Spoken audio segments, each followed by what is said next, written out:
Hi there, welcome back to the channel. If you subscribed, thank you very much. If you haven't subscribed, please do. My name is Brian, and this is In Search of the Lost Diecast. In the previous video, I explained why it is I'm doing what I'm doing.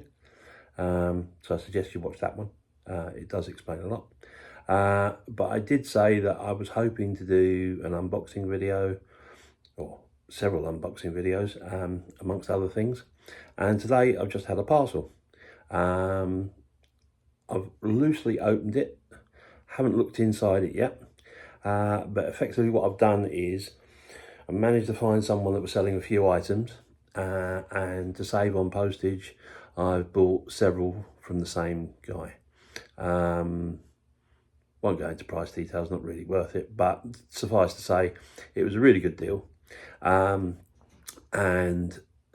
the ones that I got were ones that there were several that I really wanted. There's a few that obviously just happened to be in the job lots, and sadly there's one thing I think is missing because I never saw it in the advert, but maybe we'll get lucky and maybe it'll be in there.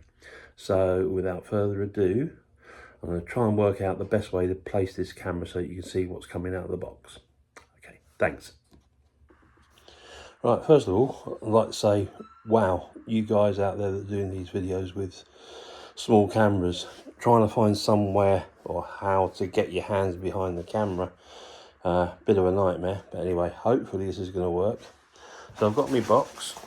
Let's see what's first out of the box.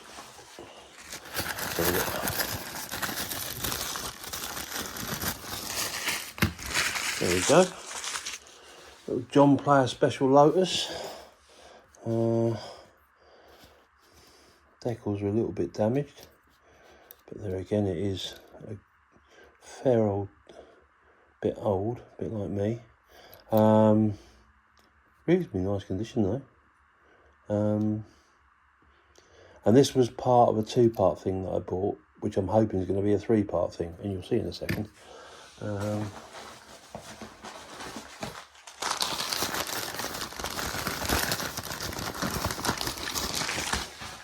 Now, back in the day, this is a Lotus Elite, I think. Yeah, Lotus Elite. And this, and amazingly, decals on this one, on two sides and the top, well, one side and the top, are remarkably good. Bit of a hair there from someone, probably me. But it came with a trailer, and then that sat on the trailer, as far as I can remember. From memory, I think it was either silver or gold, the trailer. I haven't seen the rest in the box, so I don't know whether it's actually in there or not. But once finished, that would make a really nice set. Everything's intact, no major damage. That might prove interesting, actually. There's, if you can see there, there's that number plate and light cluster is actually a paper sticker, so I think you'd have to be incredibly careful, or maybe just try and reproduce that. But anyway, that's the Lotus Elite and the John Player Special Lotus. So let's put them over there. Let's see what's next.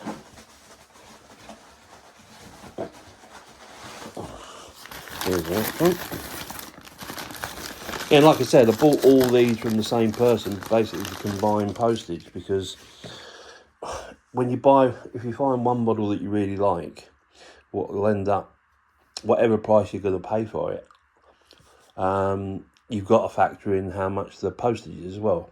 So if you can kill a couple of birds with one stone and get two or three models that you want, or even ones that you think you might be able to shift on, if it includes one that you do want, by combining postage, obviously you're making a saving.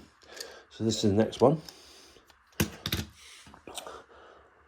Jaguar XK 120. Sadly missing its screen, but I dare say there's going to be a template out there for making one. Boot opens, bonnet opens. I think, yeah, from memory, I think you actually have to take the strap off. That's it. and then the boot bonnet lifts up, and that's prepared here. Got a toothpick, so let's get that in there. Oh, it's in there somewhere. Or is it underneath? There we go. Bonnet open. So lovely model. It's got this roof boot stand. It's a little bit loose, but that just needs gluing down. That's a nice model. That just needs, as I say, a new screen. The steering wheel's intact. Probably just a bit of a clean. I'm not even sure, other than the window, whether that's even worth refurbishing. That's pretty good condition, that one. That is one that I think I had. I would have to refer back to the book, but anyway, that's there. Next one.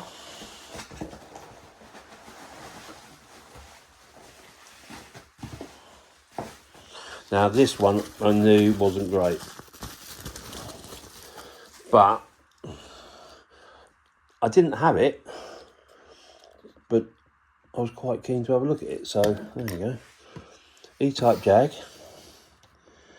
Now, I'd have to do a bit of research, but whether that was red and the silver's and the red's faded and the silver, but the silver's really, really good at the back, so I'm presuming they put a red undercoat underneath it to make the silver stand out. I can't imagine it being two-tone. Again, like pretty much every soft top, missing the screen. There's a tiny little bit there. Again, hopefully there's a little template for that or a replacement, but the headlights are there. Overriders are there, and front overriders are there, so that's eminently savable. But I think if it obviously was going to do it, I'd pick a more normal colour, because that's one of the things I was going to say in the other video. Oh, no tyres, of course. For the ones that I'm going to refurb, I'm not going to try and make them look like they did out the factory.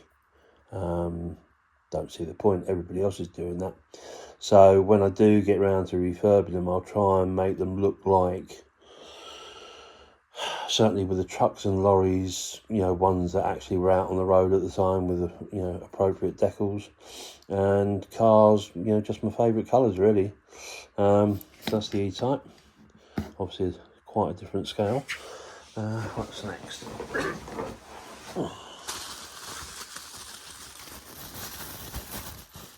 Aha! Now this one I definitely had. Now this is Rover 2000. No opening doors, no opening boot or bonnet, but it is a translight. Now for those of you that don't know what a translight is, that little bit on the windscreen there, or the rear screen there, picks up any light that's about, and then when you turn it round there and get the right light there, look, the headlights light up. Now when I got this when I was a kid, that was probably just about the most exciting thing ever, that these lights worked. And perhaps as children nowadays, they're a bit more sophisticated than we were when we were kids. But getting a Matchbox car that had a door that opened was like the most exciting thing ever. It really was. Or a tow truck that had a hook where you could pick up another car and sort of tow it away. But this, I don't know how many cars actually they did this with, but I'm just trying to get it in the right light. There you go.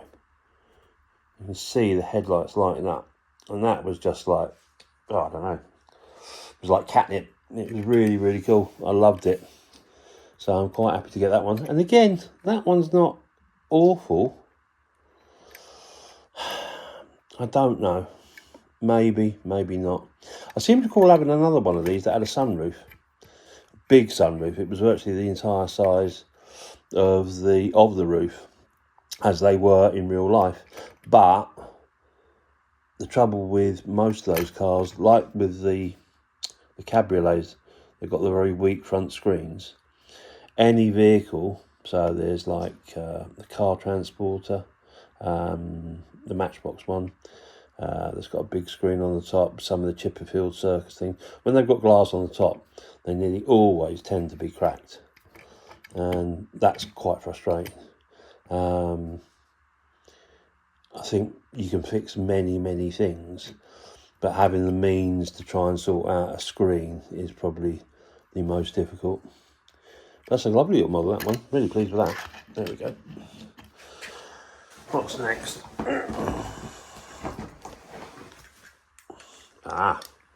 That's a bit of a clue to what's coming up. So we're going to put that to one side, but again, great, all the windows intact, bit of chipping on the paint, but it's even got all 4 tyres, so well happy with that. So let's just put that there for a minute with my little painter friend. So what have we got here?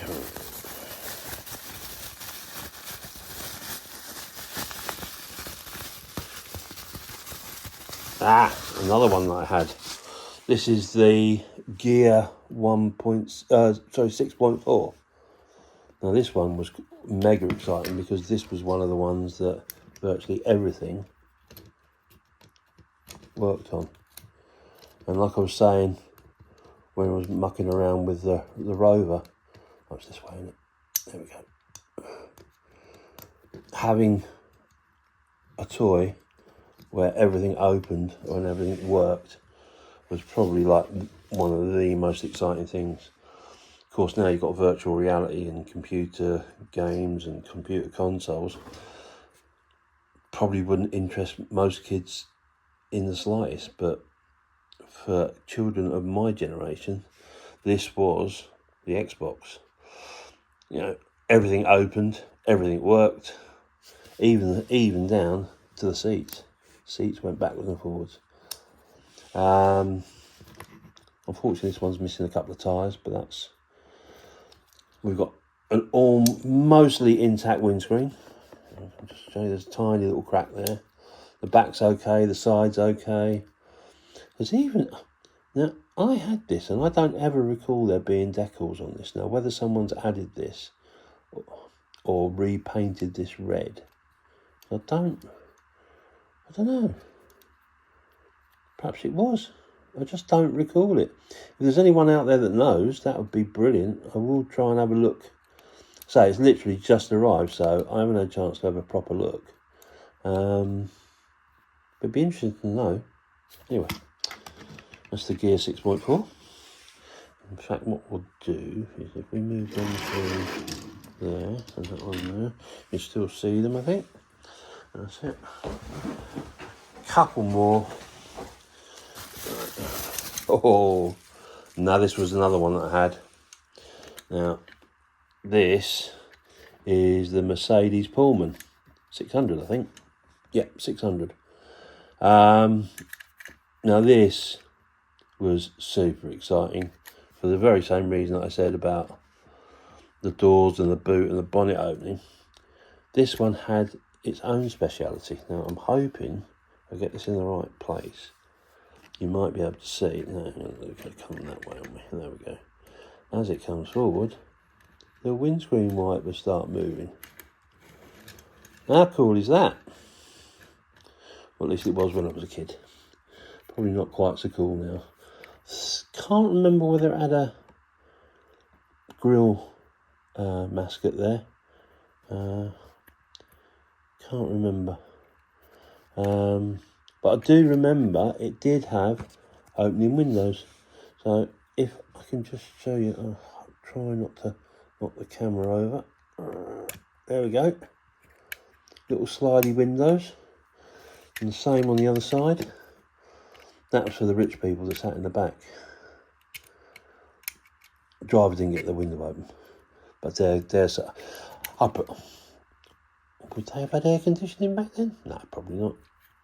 Anyway, that's the Mercedes Pullman. So those three effectively are why I bought the package and this thing here, and got the bonuses of getting those together as well.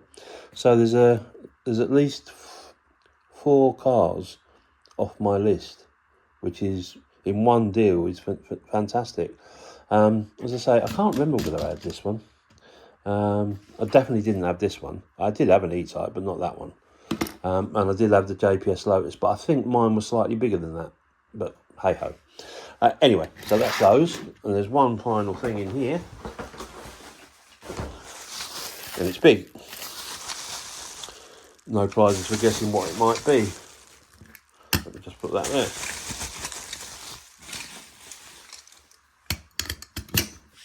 Yes, it's one of those. Now this I definitely had. I've seen some of them go for silly prices on eBay, but this one with all this lot was actually very, very reasonable. If I told you that all this lot was less than the price of a sort of takeaway curry, you'll realise I got a pretty good deal on this one. It all works. Well, I say it all works. That was a stupid thing to say. In the pictures, it was raised.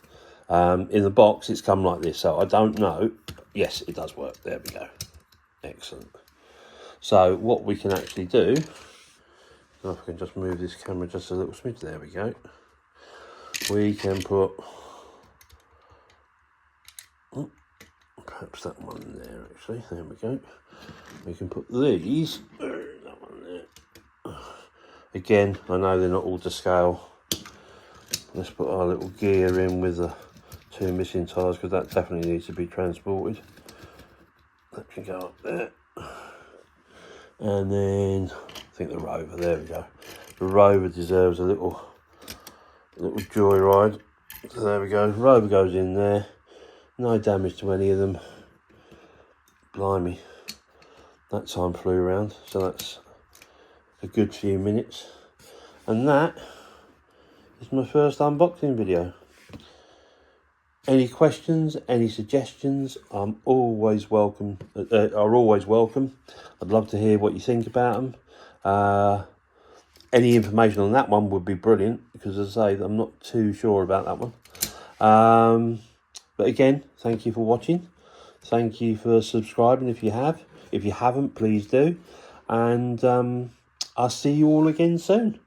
Thanks very much. Bye.